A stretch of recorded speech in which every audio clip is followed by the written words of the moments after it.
as a Yeah. Yeah, we wrote down, I had some note cards of just some quick questions Sure. if you wanted to Yep. answer some.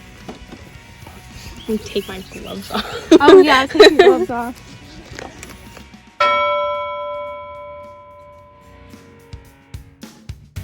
The association also does a school. If anybody wants to be a beekeeper in February, around February timeframe, they have an 8-week course where they'll teach them and show them how to go about getting the equipment and also supply them with the bees. So it's a great resource then. Very good resource. Awesome. Yeah. Okay. Yeah, so anyone looking for more information about bees, or if you're interested in beekeeping, the Loudoun Beekeepers Association is actually a really good resource for people just starting out, people who are more experienced. It's a big mix of people and they're all really helpful if anyone's interested. And as well, if you have a problem with a swarm and you live in Loudoun County, you can call these people and they can help you out and they can safely remove the bees without damaging the bees' habitats or their environment.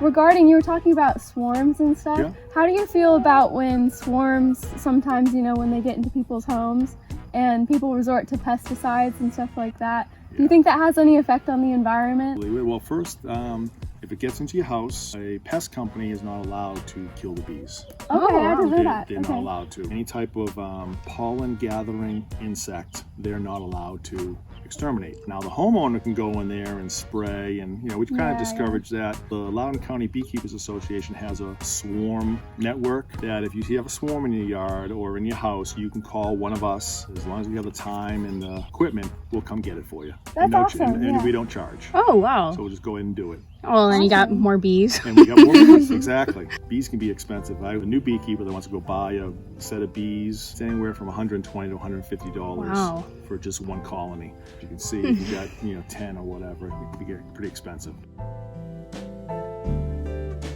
There's a lot of talk about save the bees. What are bees' environmental importance? Like, why are they so important, for the environment? Great question. I think they pollinate 1 out of every 3 foods that you eat.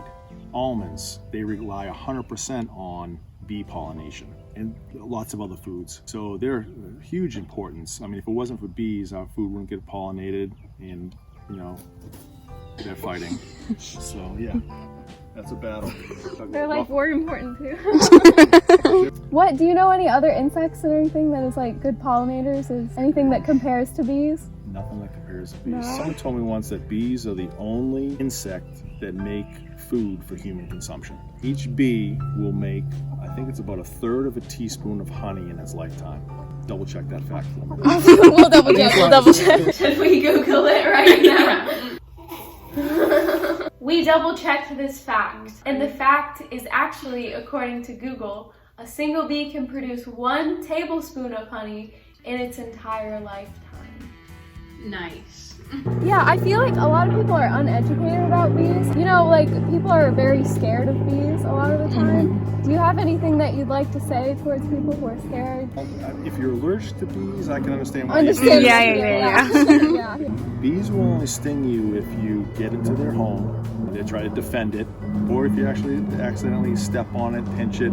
They're not going to come, like if we walk straight down that yard, they're not going to come after us. If we get too close to their home, they're going to come after you. It's usually just a couple. I've been stung a few times, but I've not been stung a lot, and I've been doing this for 4 years. Yeah. Usually I get stung because I made a mistake. I accidentally pinched one when I was putting the frames in. I didn't have gloves on, or I was being real rough with ripping out the frames, and they were just agitated that they thought they were being invaded.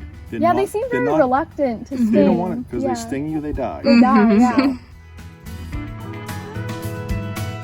You were saying they're very self-sufficient, so what exactly goes into making their habitat? What do they need? Water, Nectar, then pollen. That's pretty much it. What they need to do what they need to do to live. Awesome, So, okay. When there's no pollen and no nectar around, that's called the dearth. Just so they don't, because that's when they may get a little more aggressive. I'll supplement. I get these big bins, feeders that I'll put on the hives, and I'll feed them sugar syrup. And like I said, I'll do that till about the fall time, till goldenrod comes out. Then they have enough food out there with the goldenrod, and then by then they're hunkering down for the winter time. How do they find their own water? They figure it out. I have a creek right down there. They figure that out. Okay.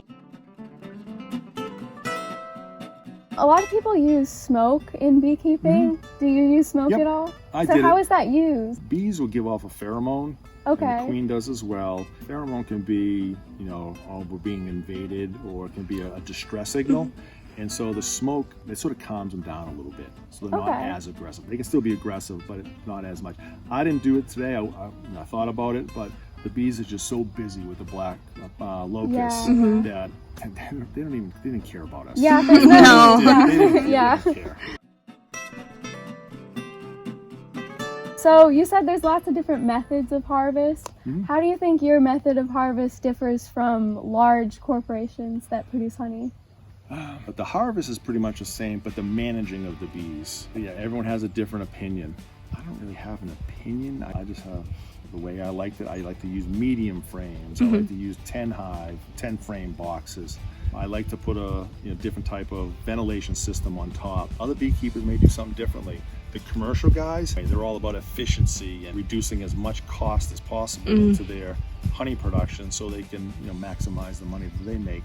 Their methods will be a little bit more on production, speed, a lot more hives. They'll have hundreds if not thousands of hives. I think the uneducated beekeeper probably does more damage than a commercial educated beekeeper, because the uneducated one's not going to treat for pests. He may not feed them during the dearth, and to me that's more of a neglect to the bees and the biggest disservice to the bees. That's the biggest thing that we're trying to highlight here with our project. A lack of education often comes with bad outcomes. We're trying to advocate for the importance of educating oneself, especially when it comes to your environment and the environment around you. As he's even saying in the video, beekeepers need to be educated themselves, and the only reason that they face backlash by bees is when they are uneducated or make mistakes. And that was Bee Club. Hope you all enjoyed watching the video. Subscribe Make below. sure to like,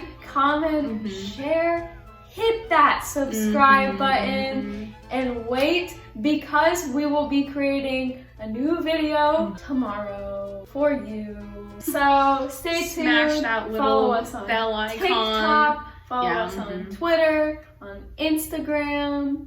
And please remember that we actually do have a GoFundMe. You can check out our other video. We're raising money for the Bee Cause Project, and it has some really good goals and some really good information, and you should check it out. And if you can, donate. That's all I have. See you next time. Yes. Bye. Well, who wants to bring the chickens in? Just walk right in there. It may be a little slippery, so. Yeah, like 2 more handfuls and then you can get out of there.